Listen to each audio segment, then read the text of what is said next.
کو پاک کیجیے، ان کے اعتقاد کو درست کیجیے، ان کی اخلاقی گندگی کو درست کیجیے۔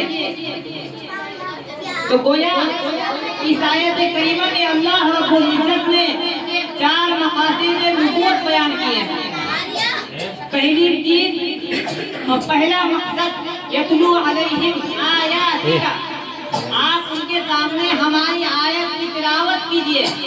آج الحمدللہ ہمارے یہاں جو مکاتب قائم ہیں، جو مدارس قائم ہیں، یہ مکاتب میں جو تعلیم دی جا رہی ہے، الحمدللہ پہلا جو مقصد ہے یتلو علیہم آیاتک، ہمارے اساتذہ، ہمارے علماء، ہمارے حفاظ الحمدللہ پورے طور پر اس پر عمل پیرا ہیں اور مصروف عمل ہے، الحمدللہ اس میں کوئی شک نہیں ہے۔ گویا کہ یہ مکاتب والے یتلو علیہم آیاتک کے مصداق ہے پورے الحمدللہ ثم الحمدللہ۔ یعلمہم الکتاب، کیونکہ مکاتب کے اندر جو اساتذہ ہوتے ہیں، جو حفاظ ہوتے ہیں، بچوں کو اللہ کی آیتیں پڑھتے ہیں، انہیں پڑھاتے ہیں، انہیں سکھاتے ہیں، تلاوت کرتے ہیں، کراتے ہیں۔ تو پہلی چیز، پہلا مقصد فرائض نبوت کا جو پہلا مقصد ہے، جو پہلی چیز ہے، وہ مکاتب والے الحمدللہ پورے طور پر انجام دے رہے ہیں۔ یعلمہم الکتاب، اب اس کلام مجید کی جو تشریح ہے، جو توضیح ہے، جو مطالب ہے، جو مقاصد ہے، جو احکام اس میں بیان کیے گئے ہیں، اس کو بڑے مدارس والے الحمدللہ ثم الحمدللہ پورے طور پر انجام دے رہے ہیں اور پورے طور پر اس پر عمل پیرا ہے۔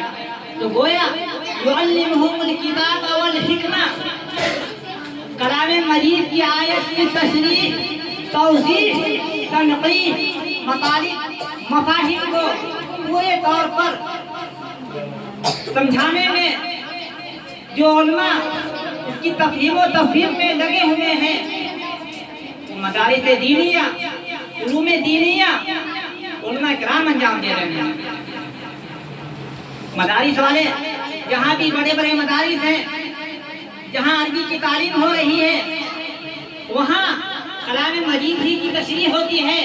کلام مجید کے اندر اللہ رب العزت نے مسلمانوں کو، امت مسلمہ کو، انسانیت کو کس بات کا حکم دیا ہے، کس کام کو کرنے کو کہا ہے، کن باتوں سے روکا گیا ہے، یہ مدارس والے بتلاتے ہیں۔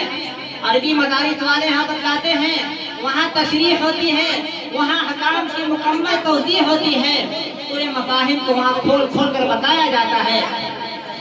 کیونکہ مکاتب کے اندر بچے کے اندر اس مقام تک اور اس مفاہیم کو سمجھنے کی قوت نہیں ہوتی، اس لیے مکاتب والے صرف تعلیمیں، کتاب اور ان کی تلاوت کر کے انہیں آگے بھیج دیتے ہیں۔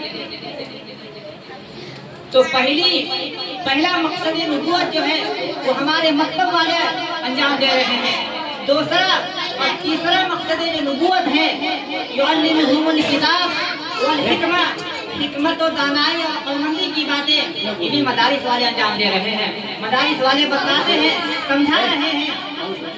یزکیہم، آپ ان کا تزکیہ کیجیے اے نبی جی، ہم نے آپ کو دنیا میں بھیجا ان 4 باتوں کو دے کر، ان 4 باتوں کو آپ لوگوں کے سامنے بیان کیجیے، لوگوں کو سمجھائیے، قرآن کی تلاوت کیجیے، ان کے مفاہیم کو بتلائیے، ان کے احکام کو بتلائیے۔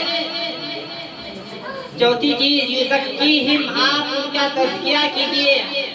صرف پڑھ لینے سے، صرف علم حاصل کر لینے سے، صرف کاغذ کو پڑھ لینے سے، صرف کتاب کو دیکھ لینے سے انسان مکمل نہیں بنتا۔ اس لیے حضرت حکیم الاسلام قاری محمد طیب صاحب رحمۃ اللہ علیہ فرماتے تھے، انہوں نے لکھا اپنے خطبات میں کہ انسان مدرس ہونے کے ساتھ ساتھ ضروری ہے کہ وہ خانقاہی بھی ہو۔ حضرت نے صاف طور پر لکھا ہے کہ تمام مدرس کے لیے ضروری ہے کہ وہ خانقاہی ہو۔ خانقاہی ہونے کا یہ مطلب نہیں ہے جو ہم لوگ لیتے ہیں. خانقاہی ہونے کا مطلب یہ ہے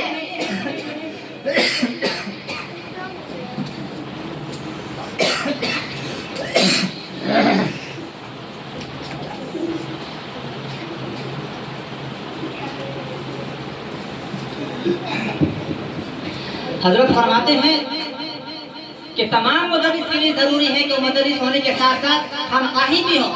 ان کے اخلاق کا تزکیہ ضروری ہے. جب تک ان کے اخلاق کا تزکیہ نہیں ہوگا, ان کی باطن کی صفائی, تزکیہ نفس, تزکیہ قلب نہیں ہوگا, اس وقت تک وہ کامل مومن اور کامل عالم نہیں بن سکتا.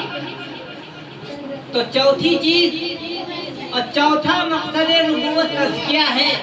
الحمدللہ یہ کام ہمارے مشائخ خانقاہ میں انجام دے رہے ہیں. پتہ چلا کہ مقاصد نبوت جو ہیں چاروں پر الحمدللہ پورے طور پر عمل ہو رہا ہے, اور رہتی دنیا تک جب تک قیامت قائم نہ ہو جائے اس وقت تک انشاءاللہ یہ چاروں مقاصد پر پورے طور پر عمل ہوتا رہے گا انشاءاللہ العزیز. دوسری بات, یہ جو ہمارے علاقے میں مکتب کا نظام قائم ہے, کچھ لوگوں کا اعتراض ہوتا ہے کہ جگہ جگہ مکتب قائم کرنے کی کیا ضرورت ہے. میں کہنا چاہتا ہوں بلکہ حضرت مولانا ابو الحسن علی میاں ندوی رحمۃ اللہ علیہ کسی مجلس میں کسی پروگرام میں انہوں نے پابند ظہور کہا تھا کہ آج مکتب کی ہر گھر میں ضرورت ہے.